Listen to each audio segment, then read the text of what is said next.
Ladies and gentlemen, the Prime Minister of Islamic Republic of Pakistan.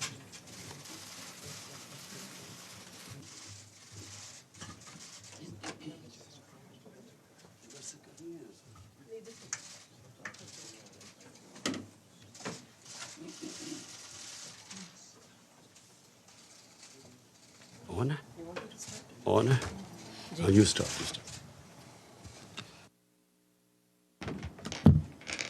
So, Assalamu alaikum and a very good afternoon, everyone. It's my great honor to have Prime Minister Imran Khan and Foreign Minister Shah Mehmood Qureshi today addressing a presser at the UN. So, without much ado, I will hand over to the Prime Minister. Bismillah ar-Rahman ar-Rahim. The main reason I came to attend the United Nations General Assembly was to highlight the plight of people of Kashmir. There are a lot of problems. We are trying to fix a lot of things. Pakistan faces challenges, and so therefore I would not really have come out at this time. But I came out to New York only because I felt that unless we highlight what is going on in Kashmir, the world is not going to know. Neither will the people know the oppression that is going on, nor will the world understand that this is just the beginning. It's going to get worse. And there's a potential that two nuclear-armed countries will come face to face at some stage. So hence, I felt that it is extremely important that we highlight what is happening in Kashmir amongst the world leaders and a forum like the United Nations General Assembly. Today, 50 days, people of Kashmir have been locked down by 900,000 soldiers. For 50 days, there's no news coming out of Kashmir. There's a total news blackout. I have met Kashmiris in New York who have complained that they can't get in touch with their families. They don't know what's going on. We know of mass arrests. We know that the entire leadership of Kashmir, even those leaders who were pro-India, who wanted to be part of India, even those Kashmiri leaders are now somewhere in jail in India. We know that young people, boys, have been picked up. We know that the hospitals are not functioning. One of the members who came to see me, who belongs to Kashmir, told me that his relative suffers from dialysis, has kidney problems, so has to have dialysis, and he's fearing for his life. So basically, my whole point of saying of coming here was to highlight this. This is unprecedented. 8 million people in an open jail is unprecedented in this day and age. And then this nonsense that this is a part of India, so the world should stay out. Just to remind the world that there are 11 Security Council, UN Security Council resolutions that recognize Kashmir as a disputed territory and which gave the right to people of Kashmir the right of self-determination through a plebiscite to decide their destiny. That right has been given to the people of Kashmir. For 70 years, this plebiscite never took place. And then unilaterally, this BJP government has annexed Kashmir. They have gone against their own constitution. They've revoked the constitution of Article 370. And so what we fear now, the next point is what is going to happen. What we fear, and which is the stated aim of the BJP government, that they will change the demography of Kashmir. To change the demography of an occupied piece of land is against the Fourth Geneva Convention. It's considered a war crime. And secondly, the biggest worry is what happens once the curfew is lifted. We fear with 900,000 soldiers there will be a massacre. And that's also what we are trying to tell the world community, that they must act on it. And my other fear is that India, for whatever is happening in Kashmir, will blame on Pakistan. Last February, there was a Kashmiri boy who blew himself up on an Indian military convoy. The parents of the boy said that he was radicalized by the security forces on some checkpoints or something. Nothing to do with Pakistan. Yet Pakistan was immediately blamed for it. I went on air and said, if you give us any proof that Pakistan is involved, we'll take action. Before any proofs could come, the Indian jets arrived. They bombed us. In retaliation, Pakistani jets went and bombed India. On their way back, they were chased by 2 Indian jets who were shot down. Immediately, we returned the pilot who fell in Pakistan, and we returned to India. But unfortunately, that was treated not as a gesture of peace, that we didn't want escalation between 2 nuclear-armed countries. It was taken as a sign of weakness, how we were scared of the might of India. And the sad fact is that unfortunately, India today is governed by a racist, a Hindu supremacist, a party, RSS, which was banned in India 2 or 3 times as a terrorist organization. RSS was responsible for the assassination of Mahatma Gandhi.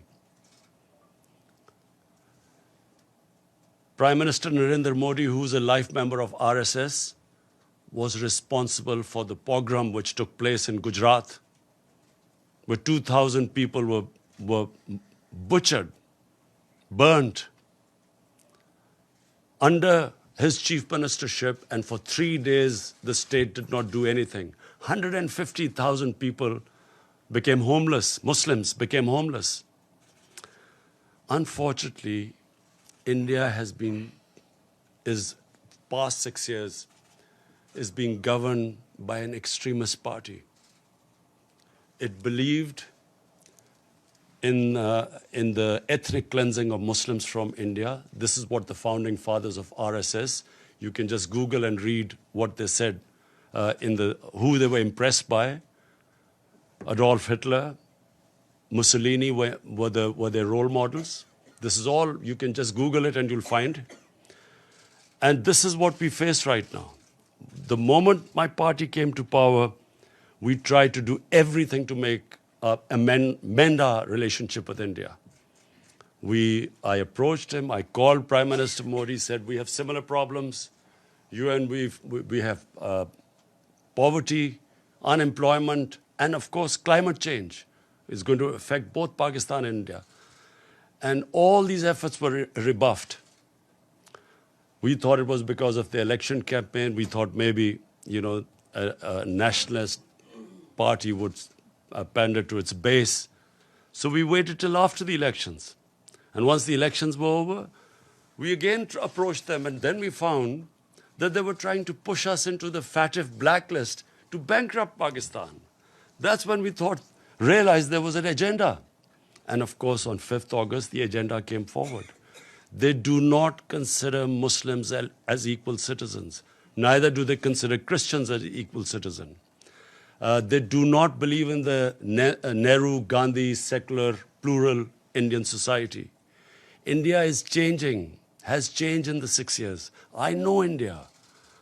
I have friendships, I know through cricket, I know the India of Nehru and Gandhi, and I know what is going on now.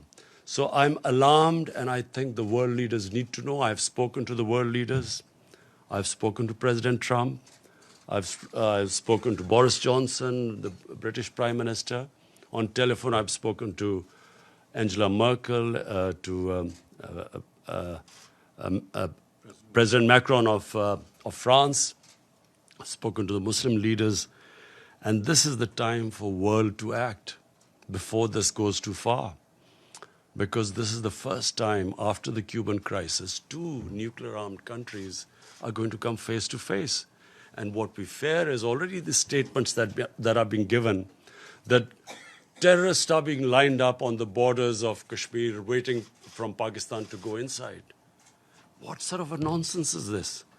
What possible benefit is Pakistan going to have now sending in terrorists when there are 900,000 security forces there? All that will happen is that there will be more oppression on the people of Kashmir. Why would we want to? What will be achieved from that except Pakistan will be blamed, and secondly, there will be more oppression of the people of Kashmir.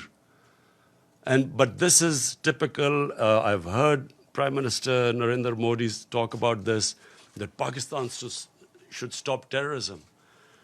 What is worse than this sort of state terrorism that is going on? How can anyone justify 8 million people locked up inside? What justification could there possibly be for this? For 50 days? Meeting cancelled here. Anyway, I hope that, by the time I leave here, I will be able to apprise everyone of the situation. I also want the United Nations they have a responsibility. After all, it is the United Nations Security Council resolution that gave the Kashmiris the right of self-determination. And what is happening to them right now, responsibility lies on the United Nations too. And also, I think, finally, of the world leaders, the big countries, the powerful countries, I would urge them to look beyond big markets. There are certain, if this thing goes wrong, the effects will go way beyond the borders of the subcontinent. And this obsession with big markets and trade and all that, this is serious. And I again repeat, we do not know what will happen after the curfew is lifted. And my fear is that with 900,000 troops there will be a massacre. Yes, Mr. Prime Minister. Wait, Mr. Prime Minister. Michelle from Reuters, please go ahead. Thank you, Prime Minister. Michelle Nichols from Reuters. On behalf of the UN Correspondents Association, thanks so much for the news conference. There was a report earlier, as you said, you met with President Trump yesterday. There was a report earlier today that President Trump has asked you to mediate between the United States and Iran. Is that true? Can you elaborate? Has President Trump asked you to take a message to President Rouhani? Before President Trump, I stopped over in Saudi Arabia because of the drone attacks on their oil facility. And I spoke to Prince Mohammed bin Salman, and he also asked me to talk to the Iranian president. He knew I was meeting him. And so also President Trump asked me that if we could de-escalate the situation and maybe come up with another deal. So I did convey this, and yes, we are trying our best. It's an ongoing thing, so I can't reveal more than that. So, sorry, just a quick follow-up. So, yes, you are now mediating between the United States and Iran. And when did you speak with President Rouhani? I immediately spoke to President Rouhani yesterday after the meeting with President Trump. But I can't say anything right now more than this, except that we are trying and mediating. So how do you think the situation can be escalated? I'm hoping that, that there is no conflict. You see, I do not believe that conflicts actually resolve anything. We have the situation in Afghanistan, and here's me on record saying that I was anti this, the whole war in Afghanistan and Pakistan becoming part of this war. And I was told both times that, look, the war in Afghanistan will be over in a few weeks, and Pakistan will only be involved in it for a few weeks. So, 19 years down the line, we have a situation. Again, by the way, we are still hoping. I've spoken to President Trump. We are trying now to get the talks restarted between Taliban and the Americans. And hopefully, if the deal is signed, which was almost about to be signed, then I would try and meet the Taliban to convince them to talk to the Afghan government then. Because until now, that's where the hitch was. Taliban were talking to the Americans, but not to the Afghan government. So so Pakistan is affected by this, by all the turmoil in Afghanistan. We desperately want there to be peace, also for the sake of people of Afghanistan. Also, this would be a tragedy for not just Pakistan, but I mean for all developing countries with their budgets being affected if this war takes place and the oil prices shoot up. It's going to cause much more poverty, so we'll try our best in both cases. Thank you. James, Al Jazeera, and after this, if I can't identify somebody, please identify yourself before you ask a question. James, go ahead. James Bays from Al Jazeera. On Kashmir, I've heard absolutely everything you've said, but I still want to ask this question. You're here in New York. Prime Minister Modi is here in New York. You both had meetings with President Trump. Is there a possibility of face-to-face diplomacy? Is there a chance for diplomacy on Kashmir? Look, before 5th August, Pakistan tried everything. I spoke to President Modi too, saying we have similar problems. Our problem is poverty, above anything. The responsibility of the head of state above anything is to get people out of poverty. And conflict is one that creates poverty. And sadly, as I said, there was no response. Now, after the 5th of August, I'm afraid what is the point of talking now? What they had done to Kashmir, unless and until they lift the curfew and then restore that Article 370, there's no chance of talking. So that's why we've asked President Trump and other world leaders to intervene. The lady in pink right here. Thank you very much. Mr. Prime Minister, you're a man of enormous sophistication, and you're aware, I know, that there are very often forces behind the kinds of conflicts you're facing now. You have mentioned the Security Council. Now, one of my concerns, if this issue becomes before the Security Council, is there has been a tendency to attack Islamic countries, Iraq, Libya, and now Syria. And wouldn't it be risky to get the Security Council, with its multiple interests conflicting, involved in this? What would your expectation or hope be? Look, I mean, if ever the Security Council has to move, it's now. And I'll say for two reasons.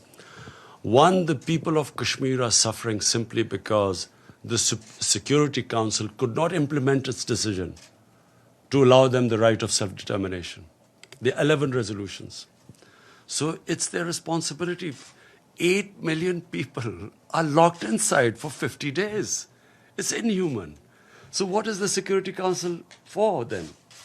Second, this has a potential of the unthinkable. Two nuclear-armed countries face to face. Surely the Security Council came into being to stop this. I mean, this is as bad as it gets. Yeah.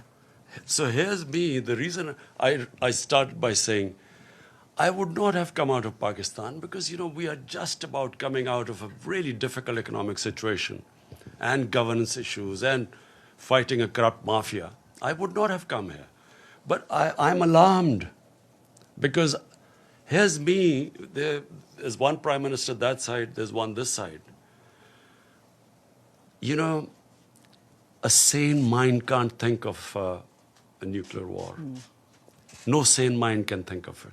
We grew up after the Cuban crisis, and all of us sort of knew that the Cold War war was there because the other war was unimaginable. But when you have what you have in India right now, and I say this who knows India, this is an ideology, a racist ideology, which believes in the supremacy of a Hindu race. The other races are not supposed to be equal. How do you reason with them? How do you reason with what they've done in Kashmir? I mean, would you expect a civilized society to do what they've done? I'm locked in, 8 million people. So therefore, I'm worried that if this goes on, there can easily be a miscalculation. And that's why the United Nations must act. Mr. Prime The lady in the white suit at the back, please identify yourself. We'll come to you, Mateen, in a minute. Let's just take some Anka members. Thank you very much. My name is Nazira Azim Karimi. I'm Afghan journalist. Mr. Khan, as Afghan people have a high expectation from you because you're peace ambassador. You are very famous soccer player. No, cricket. Ball game, more or less the same. Ball is involved. As a peace ambassador, which role Pakistan should play to bring Taliban and the table to make negotiation with the Afghan government? What is the reason why they don't want to talk with Afghan government? Thank you. Well, this was a sticking point, as you're right, that the Taliban were willing to talk to the Americans, but not to the Afghan government. And at one point, the Taliban wanted to meet me, but I asked the Afghan government, and they asked me not to meet them. So the reason they said was that until President Ghani came to Pakistan, only then afterwards I should meet them. So I was planning to meet them once they had signed the deal with the Americans, and I would have met them for only one reason, that they should now talk to the Afghan government. But unfortunately, on a tweet, we found out that the deal was off. But, it's very sad because that was very close. And once the deal was made, then, the progress would have been made. But let me just be clear. There is no military solution, which is what I've been saying for a long time. And once the Afghans get together, they will find a solution. It must be, if the government sits down with the Taliban, they'll find a solution. But it's a question of getting them there. Iftikhar, APP. Thank you, Mr. Prime Minister. Iftikhar Ali from Associated Press of Pakistan. For weeks, you have been calling for lifting of siege in Indian occupied Kashmir. And in this connection, you have met representatives of international humanitarian organizations. What is it that prevents them to carry out their mandated task of providing relief to the Kashmiri people and to visit the prisoners, which they are mandated to do?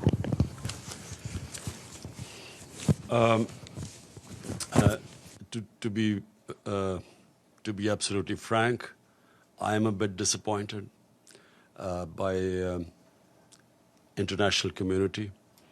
I'm disappointed first because,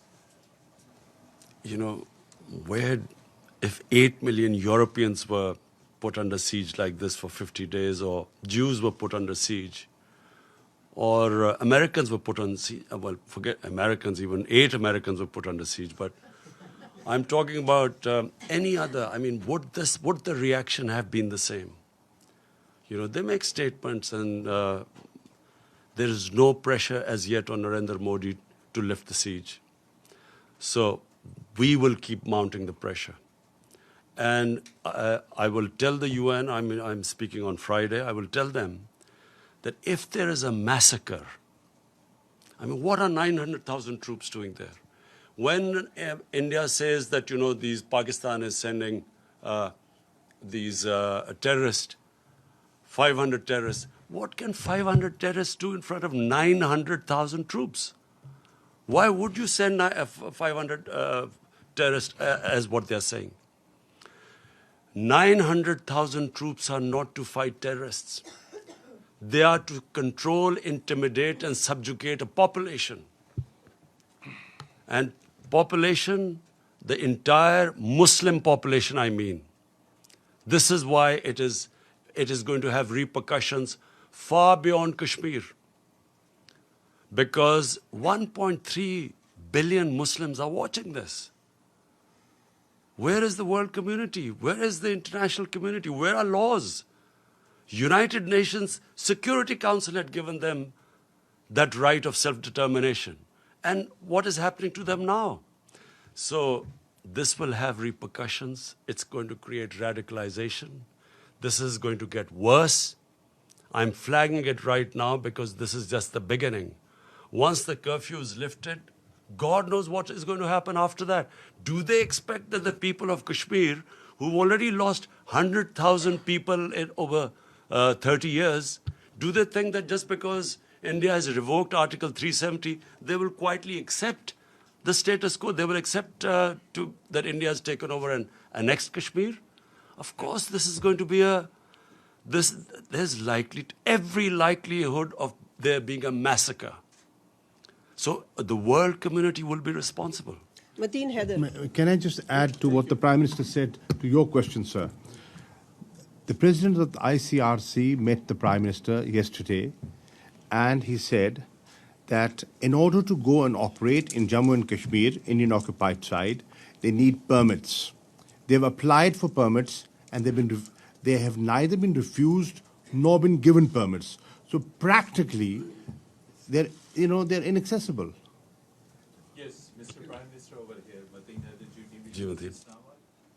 So you just expressed disappointment over international community's cold response. But you are saying at the same time you are making all efforts, meeting world leaders. What is the reason India is unmoved? And when you met President Trump, again he said that he is ready to mediate if requested. So when he will be requested, and second part of it, how serious is the threat of attack or adventure from the Indian side, and what is your defense preparation? Do we have the capability to thwart any possible aggression from India with full force? Thank you, Mr. Prime Minister.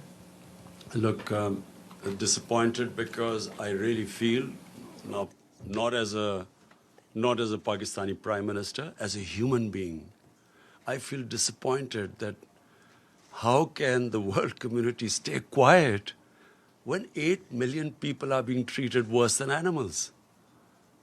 It's just simply disappointment coming from there. Secondly, I know why the response is lukewarm, and I know why Mr. Modi is not pushed at the moment. The reason is because people look upon India as a market of 1.2 billion people. Sadly, this is what is happening. Material comes over the human. So it's because it's a big market. They know it's wrong. Everyone I've spoken to knows this is wrong. Some are appalled by it. But they keep quiet because in the end they start thinking of a market. But my simple message to all those who are looking at a big market, this can go very wrong. To your point, to your second question, last time when they made Pakistan an excuse for this, a boy brutalized by the Indian security forces who blew himself up, they blamed Pakistan and bombed us. And once a conflict starts between two nuclear-armed countries, and I told the Indian public too on television, I said it will go beyond my hands, or your Prime Minister's hands once it starts. Who knows where it's going to end up? So it's madness to allow this whole situation to deteriorate further, because it's only going to deteriorate. Again, I repeat, what will happen when you lift the curfew? What is going to happen? What do they think that the Kashmiris, after how they've treated them, are they going to quietly now accept India, that India has taken over Kashmir and they'll accept it? I fear there's going to be a bloodbath. And that's when things will start deteriorating very rapidly. I know you all want to ask questions. I'll come to you one by one. The lady in the blue, please go ahead, and if you can identify yourself. Thank you. Thank you. Ambassador. Thank you, Mr. Prime Minister. Betül Yürük from the Turkish news agency Anadolu. You had a meeting with Turkish President Erdogan yesterday. Do you think Turkey could play a role to help resolve the issue between Pakistan and India? Thank you. Well, first of all, I really want to thank President Erdogan for mentioning today Kashmir in his speech.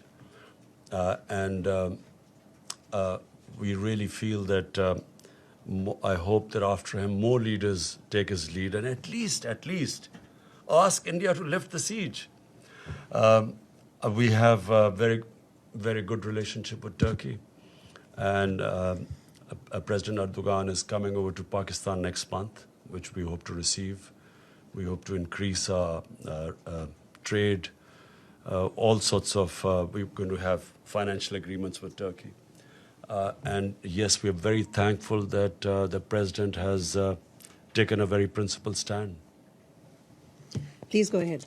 We'll come to you, sir, in a minute. Thank you. Thank you for the press conference, Mr. Prime Minister. My name is Ibtisam Azim from the daily Arabic Al-Arab Al-Jadid newspaper. My question to you is, you said that you will keep mounting the pressure. Could you tell us which steps are you going to take?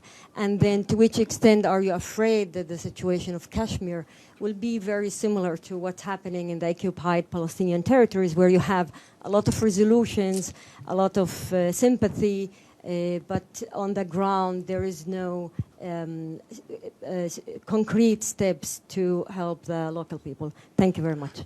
You see, just like until the Palestinians are given a just settlement, there will always be a problem there. But, you know, of course, Israel is very powerful and probably at the peak of its might. And so for the time being, they've put a lid on it. But eventually there has to be some settlement there, with a just settlement where the Palestinians have a homeland. I think that Kashmir is going to be a bit different. For 30 years, people of Kashmir have wanted, this freedom movement has grown. Today, the act done by the Indian government of shutting people in their homes for 50 days has alienated the entire spectrum of Kashmiri public. There were times people who were pro-Indian and who were, as I say, there were Kashmiri leaders like Umar Abdullah and Mehbooba Mufti who were pro-India.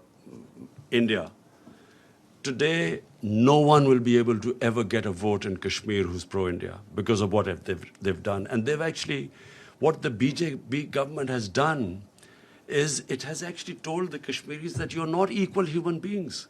They do not consider them human beings. Only, hence, a mindset can put people inside what they've done. And not thinking through what happens once the siege is lifted.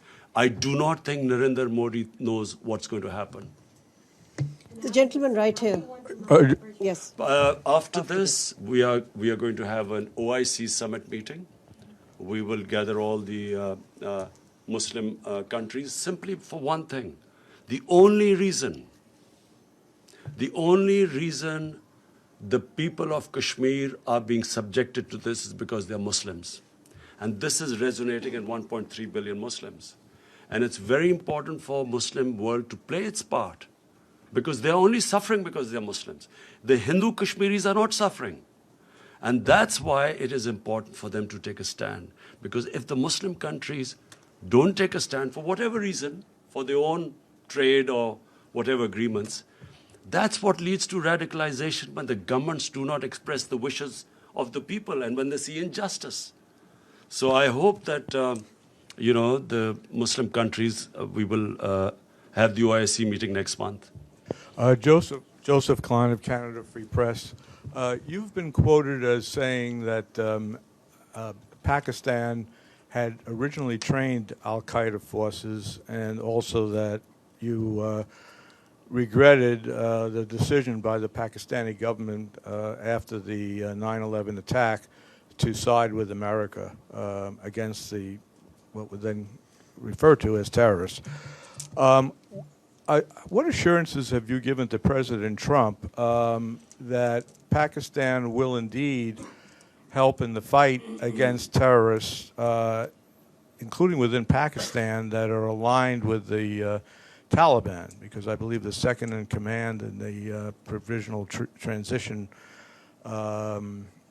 Commission or Council that was being considered has significant ties with the terrorist organization in Pakistan. So what kind of assurances are you willing to give? Let me, what I said, and let me explain it in the exact context which I spoke. 1979, the Soviets invaded Afghanistan. 1980-81, the Americans decided to back Pakistan, back the freedom struggle in Afghanistan. And in 80s then, jihad was declared against the Soviets, and Muslims from all over the world were invited to participate in the jihad, means a freedom struggle for Afghanistan against the Soviets. Amongst them were Al-Qaeda. All these different organizations, Mujahideen groups, all arrived in Pakistan to defeat the Soviets in Afghanistan.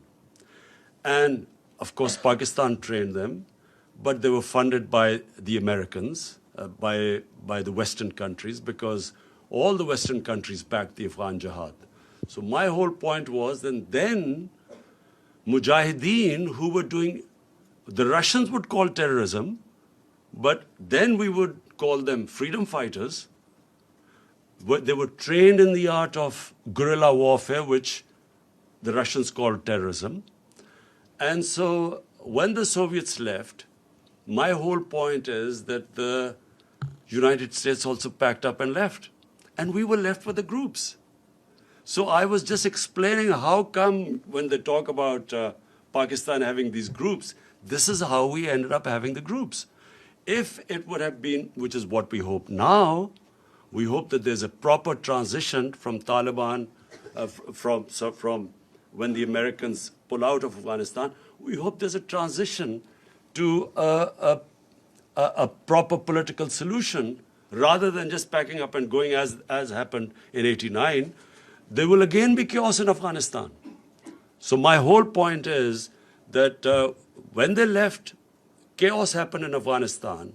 Pakistan had the fallout. We were left with these groups, all dressed up and nowhere to go.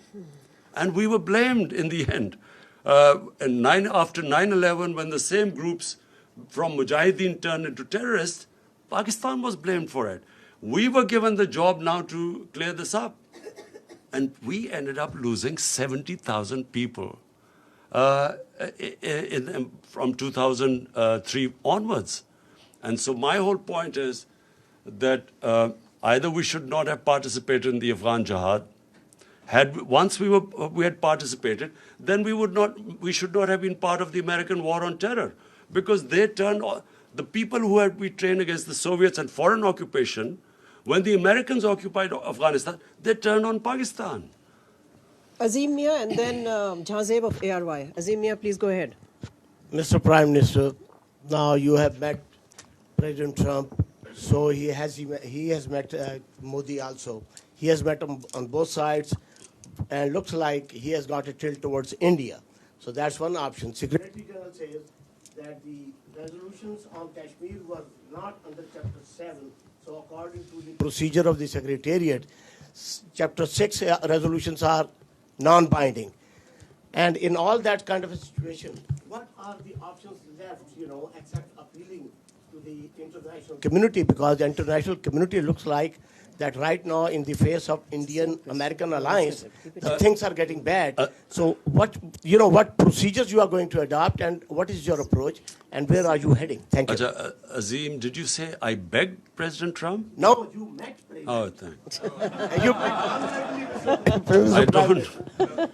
I've never begged from anyone. So I have met, and I apprised President Trump exactly of the situation, and I have told him, like I have told you, the gravity of the situation. This could go serious. Look, intelligent human beings start thinking ahead. I mean, you have to think of the hope for the best, but you should be prepared for the worst. The worst scenario in this is unthinkable. Normal human beings do not think of that.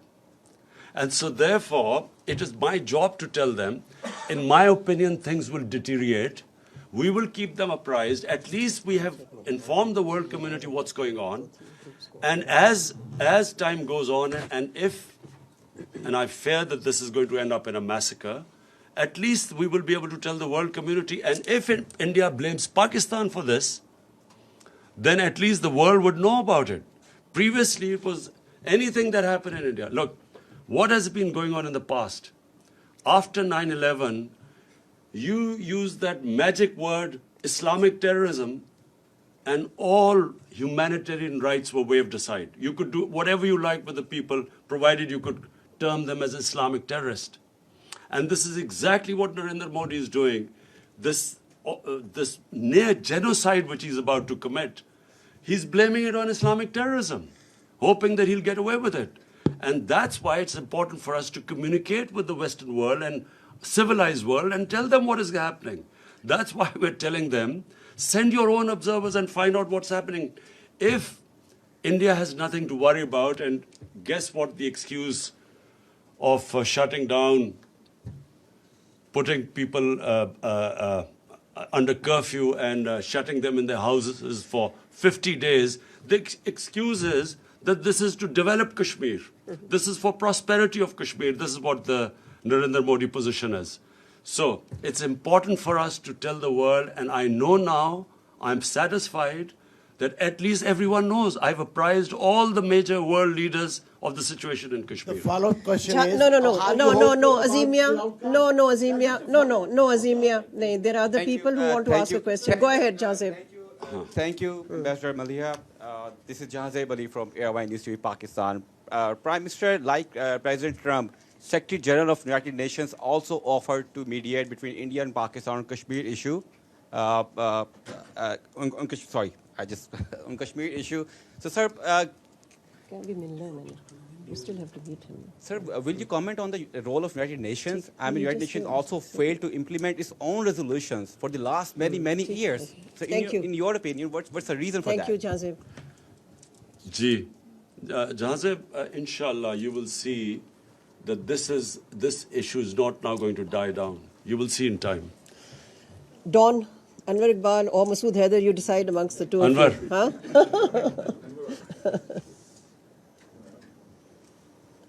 Sorry. I have a very brief, very simple question. You are here, met world leaders, you'll be speaking in 2 days, and you'll go back. What other options do you have now if the international community does not respond? Look, Anwar, let's be straight about this. What options have we got apart from this? I mean, we can't attack India if, clearly that's not an option. Apart from that, we are doing everything possible. Apart from starting a war, we are doing everything possible we can. We are all the time exploring every possibility. We're making sure every world leader knows about the situation. I will be speaking on Friday as well, and I will try my best to make the world understand.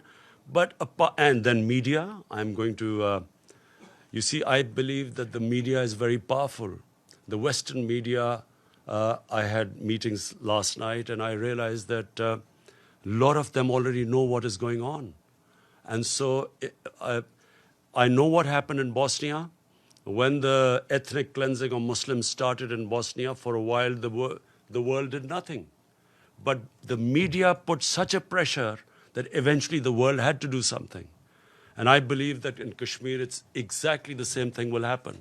Even though countries are worried about their economic interests and markets, I believe that this is a much bigger issue than markets and economic interest. And eventually the world will be interested. Let's take Hassan from the Daily Times. Mr. Prime Minister, in the past we have seen we had General Musharraf 4-point formula and we also had a Chenal formula. What proposal would you suggest to resolve Kashmir if you were able to talk to India in the near future? For a start, they have to lift the curfew. That's the beginning. I mean, this inhuman curfew of 50 days Even the Congress party in India has commented that poor people have been shut inside for 50 days.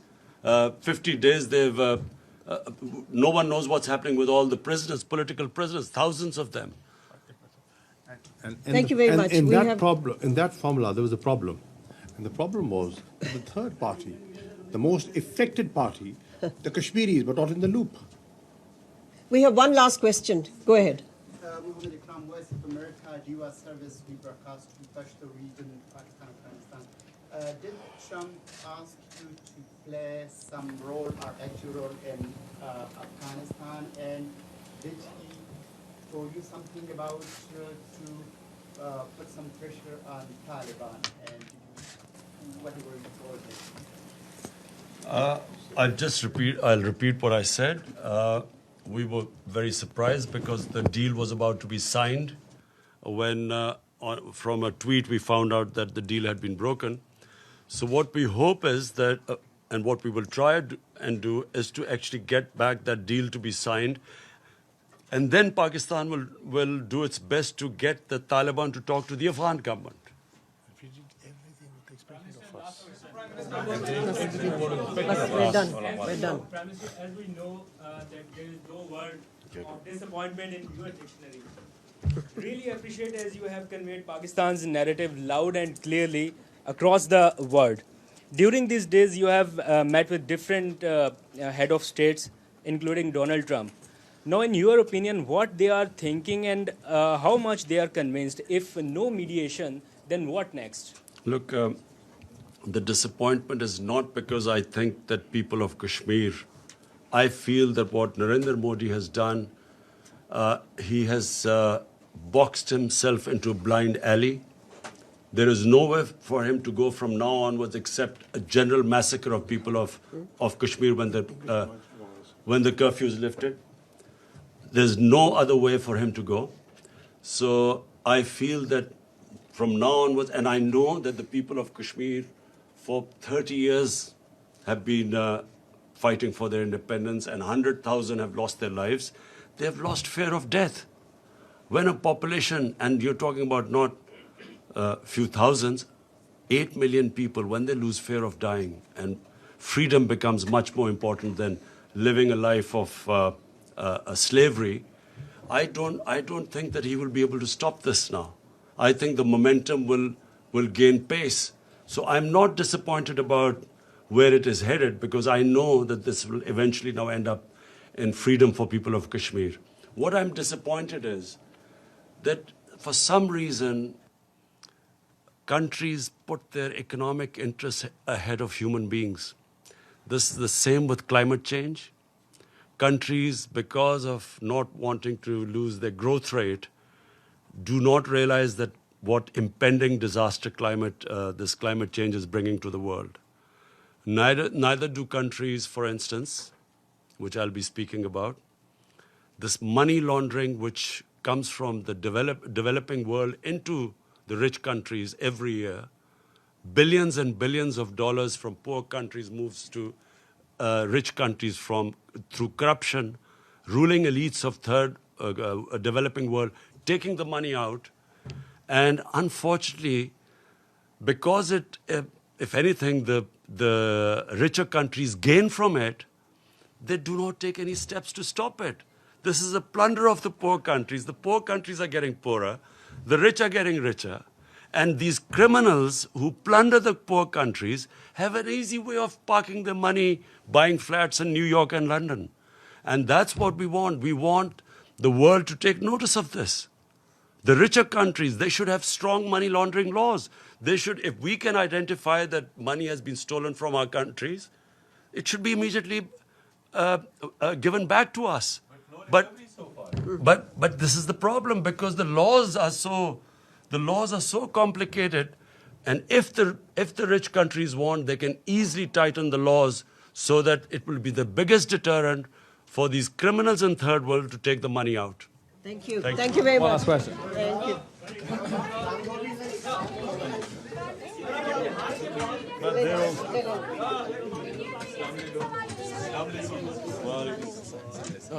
है वो allowed तो होता नहीं है Pakistani media कहाँ allow करते हैं? नरेंद्र मोदी के उसमें इंडिया मीडिया मसला हल करे ना इंडिया।